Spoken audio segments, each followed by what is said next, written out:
মায়াবী দার্জিলিং হয়তো একেই বলে। নিচেও অনেক সুন্দর ফুলগুলো পড়ে রয়েছে।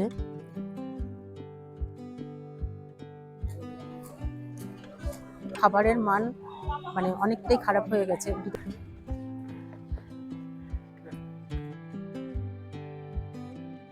কি ঘন কুয়াশা।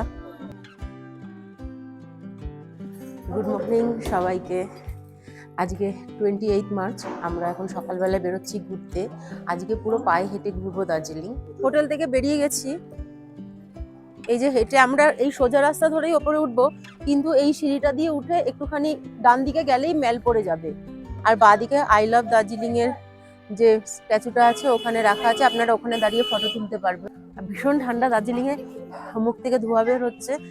সোজা হেঁটে এখন চলে যাব মল মার্কেটের দিকে। রাস্তা ধরে একটু এগিয়ে এসেই পড়বে দেশবন্ধু চিত্তরঞ্জন দাস লাইব্রেরি। লাইব্রেরি আজকে স্যাটারডে বলে বন্ধ।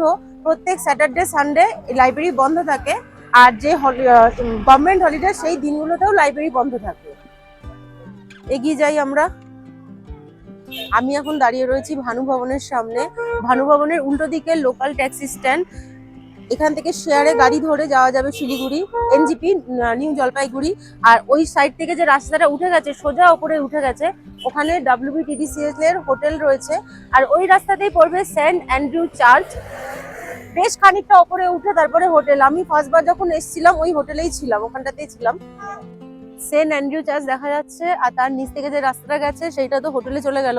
আর তার ঠিক নিচ থেকে যে রাস্তাটা গেছে, এই রাস্তা ধরে আমরা এখন হাঁটছি দার্জিলিং জু এর দিকে। আর সারা রাস্তায় কিন্তু আমি হনুমান দেখতে পাচ্ছি ছোট ছোট। রেস্ট নেওয়ার জন্য কিন্তু এখানে বসার বেঞ্চি করা আছে, সুন্দর শেড দেওয়া। বৃষ্টি হলেও এখানে দাঁড়াতে পারবেন। এই রাস্তার ওপরে আমি দেখলাম ওটা হচ্ছে জিমখানা ক্লাব। আর নিচে একটা মেমেন্টো বানানো রয়েছে রটারি ক্লাবের, 1957 সালে বানানো হয়েছে। আর তার ঠিক বাদিকে এই পাশে পুলিশ, ওয়েস্ট বেঙ্গল গভর্নমেন্ট পুলিশদের রেস্ট হাউস ছিল, ও পাশে আমি দেখে আসলাম। এখানে যে মহাকাল মন্দির রাস্তা যাওয়া তো ওই পাশ থেকেও আছে, এদিক থেকেও মহাকাল মন্দিরে যাওয়ার রাস্তা করা আছে। আর এর সাথে রয়েছে পাইন ট্রি হোটেল, তারপর অরসিনো স্পা রিসর্ট হোটেল। এই হোটেলগুলো সব এই লাইনেই পড়বে।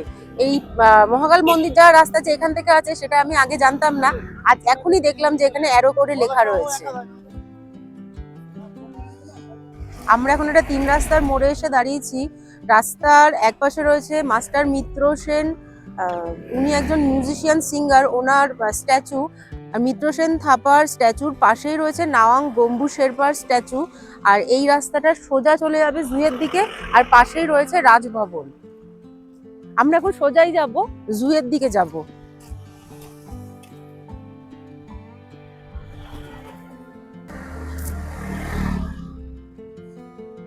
রাস্তায় চলতে চলতে এক জায়গায় দাঁড়িয়ে পড়েছি। এত সুন্দর ভিউ চারপাশটার। এই পাশটাতে মেঘ উঠছে, চারিদিকে বোঝা যাচ্ছে যে চা বাগান, তার মধ্যে দিয়ে সরু রাস্তা। আর ছোট ছোট ঝাউ গাছগুলো তো বড়ই ছোট ছোট দেখা যাচ্ছে। আর তার পাশে রেড গুরাসের গাছ। দারুণ দারুণ লাগছে। একটু যদি মেঘটা পরিষ্কার হয়ে যেত তাহলে হয়তো আরো ভালো দেখতে পারতাম, কিন্তু এই ভিউটাও একটা অসাধারণ ভিউ। এটা হচ্ছে লোকভবন কম্পাউন্ড। এখানে ফটোগ্রাফি ভিডিওগ্রাফি বারণ। ভেতরে কি ঢুকতে দেয় জানি না, ভেতরে ঢুকতে দেয় কিনা।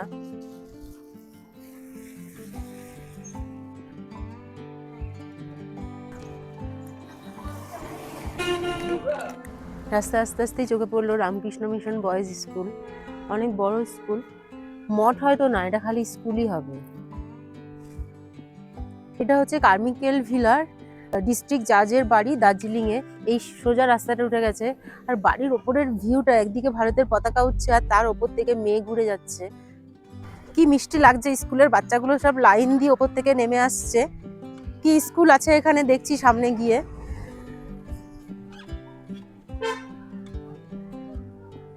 শ্রুবেরি নাইটিঙ্গেল পার্ক, শ্রুবেরি নাইটিঙ্গেল পার্ক এদিকে। বাচ্চাগুলো কোনো স্কুলে বোধহয় না, ওরা নাইটিঙ্গেল পার্কে এসছে। আমরা এখন নাইটিঙ্গেল পার্কের দিকে যাচ্ছি। এই যে রাস্তাটা উঠে গেছে এটা নাইটিঙ্গেল পার্ক, আর এইদিকে যে রাস্তাটা নেমে গেছে এটা রিচার্ড রিচমন্ড হিল বাংলোর দিকে, লেখাই আছে পরিষ্কার। আর এখান থেকে বাইরেটা কিছু দেখা যাচ্ছে না, জাস্ট কুয়াশা, মেঘ, আর কিছু নেই। রাস্তাটা এখানে এসে আবার দুটো ভাগে ভাগ হয়ে গেল। এই নিচে চলে গেছে হিল রিসর্ট, রিভার্স রিসর্টের দিকে, আর এটা চলে গেছে শ্রুবেরি নাইটিঙ্গেল পার্কের দিকে। এখানে বেশ বড় বড় গাছপালা আছে। এই মাত্র কিন্তু এখানে মেঘে ভরা ছিল, সব ফাঁকা হয়ে গেল, এখন পরিষ্কার হয়ে গেল মেঘটা। আসো নাইটিঙ্গেল পার্কের দিকে যাই। 2003 সালে দার্জিলিং এর গোর্খা হিল কাউন্সিলের তরফ থেকে এই পার্কটি নতুন করে রেনোভেট করে ট্যুরিস্টদের জন্য খুলে দেওয়া হয়েছিল। নাইটিঙ্গেল পার্কে যাওয়ার জন্য টিকিটটা কেটে নিলাম টিকিট কাউন্টার থেকে, 25 টাকা করে পার পার্সন, বাচ্চাদের টিকিট লাগবে না। এটা হচ্ছে এন্ট্রি গেট, এখান থেকে ঢুকে যাব ভেতরে।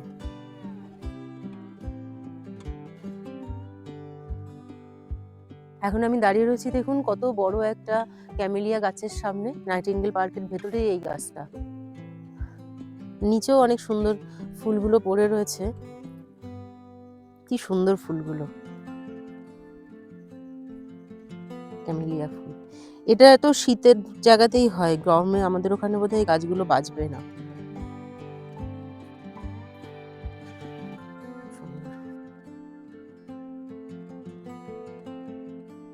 পার্কটা কিন্তু খুব সুন্দর, তবে পার্কের আমি এক সাইডে দেখে দাঁড়িয়ে আরেক সাইডে আমি দেখে কিছু বুঝতে পারছি না, এতটাই কুয়াশা ঘিরে রয়েছে, একদম নিঝুম চুপচাপ।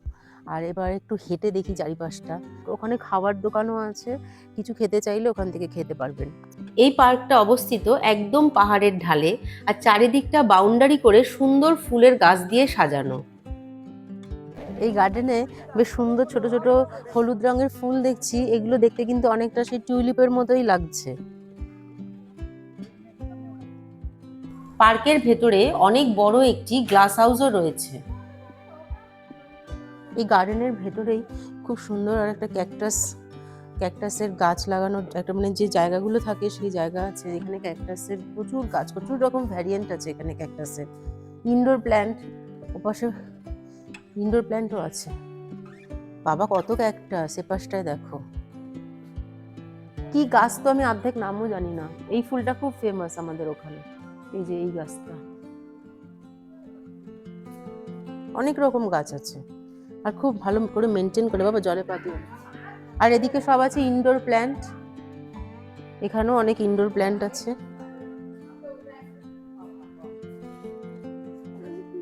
আর এখানে দেখো সেই রেড গুরাসের যে গাছগুলো, কত রকম, গোলাপি, লাল, সাদাটাও রয়েছে। 3 রকম যে গাছের ভ্যারিয়েন্ট আছে, 3 রকম গাছই এখানে দেখা যাচ্ছে। मैडम इसको क्या बोलते हैं? रेड गुरास बोलते हैं ना, इसको क्या बोलते हैं? इस एंजिलिया, गुरास का ही बीज है। ও বাগানের কর্মীদের অক্লান্ত পরিশ্রম ছাড়া এত সুন্দর পার্ক মেনটেন করা সম্ভব নয়। আমরা ঘুরছিলাম পার্কে, ঘুরতে ঘুরতে হঠাৎ করে একটু বৃষ্টি নেমে গেছে, তাই শেডের নিচে এসে বসেছি। এখানে অনেক শেড দেওয়া বেঞ্চি করা আছে, বসতে পারবেন আরাম করে। আর এই পার্ক থেকে সব থেকে সুন্দর কাঞ্চনজঙ্ঘার ভিউ দেখা যায় ওপাশটা থেকে। যদি এখন পুরো মেঘ, আমরা কিছু দেখতে পাচ্ছি না, কিন্তু যখন কাঞ্চনজঙ্ঘা দেখা যাবে এখান থেকে দারুণ লাগবে।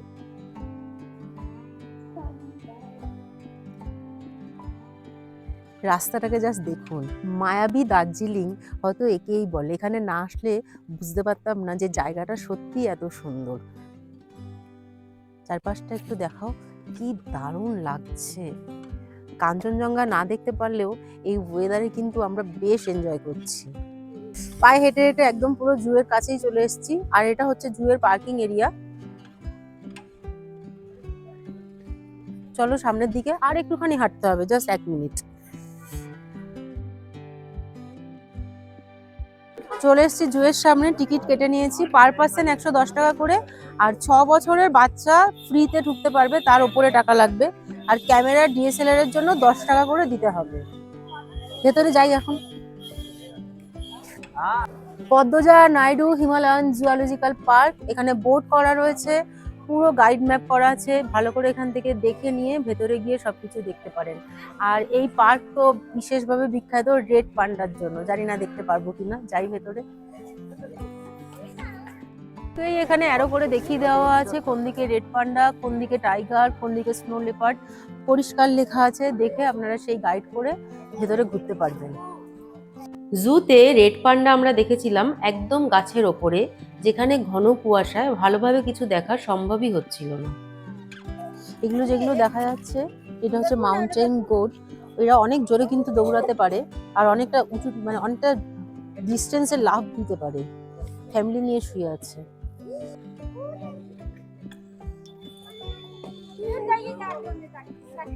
এটা হচ্ছে হিমালয়ান থার। এগুলো মেনলি দেখা যায় সিকিম, কাশ্মীরে, ইন্ডিয়াতে, আর চায়নাতেও এদের দেখা যায়। এগুলো হচ্ছে মার্ক হর্স, আর এদের পায়ের ব্যালেন্স সাংঘাতিক, যাতে ওই পাথরের খাঁজে খাঁজে উঠতে ওদের সাহায্য করে। আর তখন থেকে দেখছি ওই দুটো মারামারি করছে, কিন্তু ওই খাঁজে খাঁজে দাঁড়িয়েই ওরা ব্যালেন্স রেখেই মারামারি করছে, কেউ কিন্তু পড়ে যাচ্ছে না। এগুলো হচ্ছে সাম্বার ডিয়ার। সেন্ট্রাল এশিয়াতে মেনলি এগুলো দেখা যায়, আর ভারতেরও বিভিন্ন জায়গায় এখন ছড়িয়ে দেওয়া হয়েছে। এখন যেগুলো দেখতে পাচ্ছি সেগুলো হচ্ছে ইয়াক। এগুলো মেনলি নর্দার্ন লাদাখ, অরুণাচল প্রদেশ, সিকিম, হিমাচল প্রদেশে দেখা যায়। আর এইখানে যে অ্যানিমালগুলো দেখছি সেগুলো সব মানে মেনলি ঠান্ডার জায়গারই অ্যানিমাল।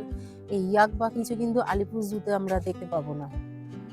এই অ্যানিমালটার একটা মিষ্টি নাম মিশমিটাকিন, আর একে এমনিতে গ্রু গোটও বলা হয়। এগুলো হচ্ছে বার্কিং ডিয়ার।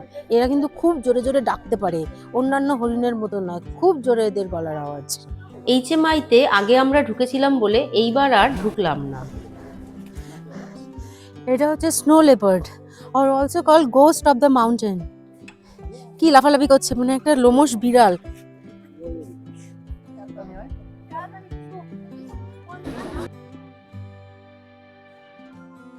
স্নো লেপার্ডের পরেই আমরা দেখেছিলাম কমন লেপার্ড।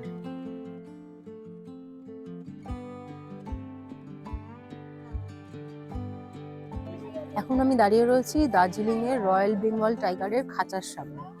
এখান থেকে রয়্যাল বেঙ্গল টাইগার অনেকটা কাছ থেকে দেখা যায়, আর এই বাঘটা হোয়াইট কালারের। আমি দেখলাম ওখান থেকে বেরিয়ে আসছে ওই লাইন ধরে, এসে আবার ঢুকে যাচ্ছে। এবার কিছু কথা বলার আছে, সেটা আমি একটু পরে বলছি। এই ব্যাপারেই, এই বাঘের খাঁচার সামনে আমি এত কথা বলতে চাইছি না, এটুকু বললাম, পরে বাকিটা বলছি আমি। এটা হচ্ছে বেঙ্গল ন্যাচারাল হিস্ট্রি মিউজিয়াম। আমরা মিউজিয়ামে এখন আর ঢুকবো না, অনেকটা টাইম হয়ে গেছে। এপাশ থেকে নেমে যাব, বাঘের খাঁচার সামনে দিয়ে ঘুরে তারপর বেরিয়ে যাব। জুতে ঢুকেই যে রাস্তায় যাবেন টাইগার দেখার জন্য, সেই রাস্তায় ঢুকেই ডান দিকে রয়েছে কিন্তু ভাল্লুক জোন। এখানে আমরা এইমাত্র ভাল্লুক দেখতে পেয়েছি, কিন্তু থাকছে না, স্টে করছে না, ভেতরে ঢুকে গেছে। আবার ভিডিও নিয়েছি খানিকটা, দেখাবো আপনাদের। জানিয়ে দিলাম যে এখানে ভাল্লুক দেখা যায়। বাঘের খাঁচার সামনে দাঁড়িয়ে বলেছিলাম যে আমি কিছু কথা বলবো আপনাদের। কথাটা এটাই যে সব রকম পলিউশনের মধ্যে সাউন্ড পলিউশন একটা মারাত্মক রূপ ধারণ করেছে। দেখুন, বাঘের খাঁচার সামনে আমরা বাঘ দেখতে গেছি, সেখানে নানা রকম ভাবে চিৎকার চেঁচামেচি করে বাঘকে ডাকা, তাকে হ্যারাস করা, একবার মুখ দেখতে বলা, আর পেছন থেকে মানে ভীষণ রকম চিৎকার হচ্ছিল, যেটা হয়তো ওখানে না করলেও নয়। আমাদের এইটুকু সিভিক সেন্স মাথায় রেখে জুতে বা অন্য কোনো জায়গায় চলা উচিত, সেটা সবার জন্যই ভালো। আমি জানি আমার এই ভিডিওতে কোনো কাজ হবে না, কেউ শুনবে না, সবাই সবার মতোই চলবে, তবুও চেষ্টা করবেন যতটুকু আর কি মাথায় রাখা যায়। জু থেকে বেরিয়ে আর পায়ে হেঁটে পাচ্ছি না যেতে, আমার মেয়ের ভীষণ খিদে পেয়ে গেছে। তাই জন্য আমরা একটুখানি 5 মিনিট নিচে নেমে আসতে হবে। এসে এরকম ভ্যান পেয়ে যাবেন, ভ্যানে আমি চৌরাস্তা পর্যন্ত পুরো 300 টাকা দিয়ে বুক করে নিয়েছি। এখন যাচ্ছি চৌরাস্তায়, ওখানে নেমে খাবারটা খেতে হবে, ভাত লাঞ্চটা করতে হবে। এখন আমরা লাঞ্চ করতে চলে এসেছি 16 আনা বাঙালিতে। প্রতিবার যখনই আসি একবার করে 16 আনা বাঙালিতে খাই, তাই আজকে দুপুরটা খেয়ে নিলাম, কালকে তো বেরিয়ে যাব। কি কি অর্ডার করেছি, এখানে 3 প্লেট রাইস আছে, এটা হচ্ছে শুক্তো, ঝুড়ি আলু ভাজা, আর মাটন আসছে, চিংড়ি মাছের মালাইকারি। এই দিয়েই আজকে লাঞ্চটা সারবো। 16 আনা বাঙালি থেকে খেয়ে বেরালাম। এর আগে আমরা অনেকবারই খেয়েছি যখনই দার্জিলিং এসেছি, কিন্তু এই ফার্স্ট টাইম মনে হলো যে খাবারের মান মানে অনেকটাই খারাপ হয়ে গেছে, ডিটোরিয়েট করেছে। তাই ভাবলাম যে নেক্সট টাইম আসলে আর 16 আনা বাঙালিতে ঢুকবো না, কারণ চাল থেকে শুরু করে সমস্ত রান্নাই আমার কাছে ভালো লাগেনি, আমাদের কাছে ভালো লাগেনি, জানি না বাকিদের কাছে ভালো লাগতেও পারে। আর এবার যাচ্ছি কেভেন্টার্সে, একটা সফটি খাবো, সফটিকে তারপরে আবার ম্যালের দিকে যাব, ওখানে একটু ঘুরবো।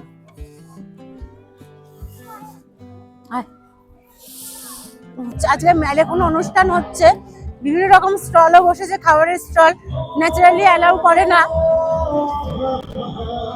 ফাংশনে ওখানে গান হচ্ছে স্টেজে।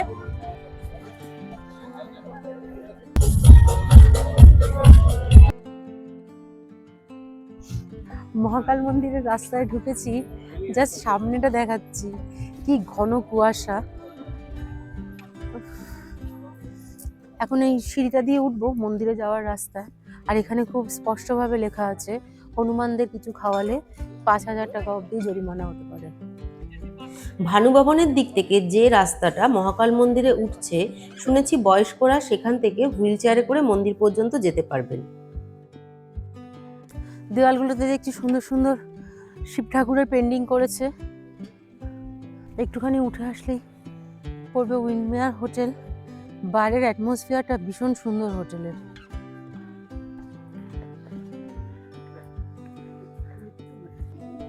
প্রায় চলেই এসছি, আর একটুখানি বাকি আছে। খাওয়া দাওয়ার পর একটা ছোট ট্রেক হলো, খাবারটা হজম হয়ে যাবে।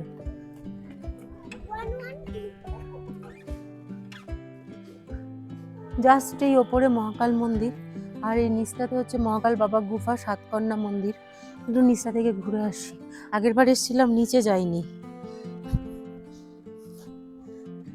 আমি এই সিঁড়ি থেকে নামতে নামতে ভানুভবনের পুরো ওপরটা দেখতে পাচ্ছি, ভালোই লাগছে। কুয়াশা ছাড়া তো আর কিছু দেখার নেই।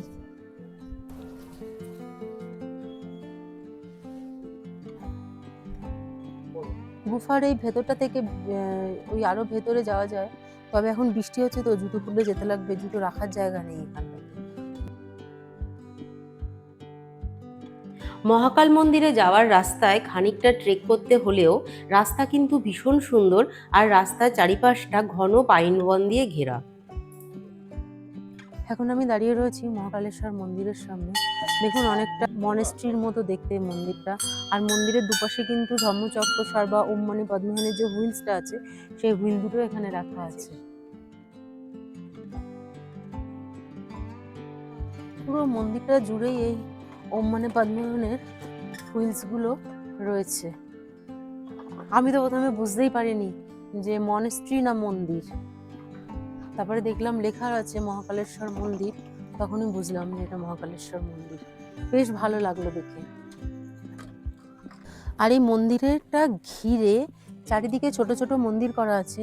এই প্রত্যেক কটা মন্দিরে এক একটা জ্যোতির্লিঙ্গের শিবলিঙ্গ রাখা রয়েছে, আর প্রত্যেক কটার নিচে লেখা রয়েছে কোন জ্যোতির্লিঙ্গ। এটা শ্রী বৈদ্যনাথ, এখানে আছে শ্রী ভীমাশঙ্কর,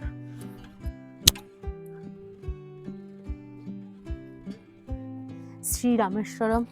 আমরা আগেও 2-3টে মন্দির ছাড়িয়ে এসেছি।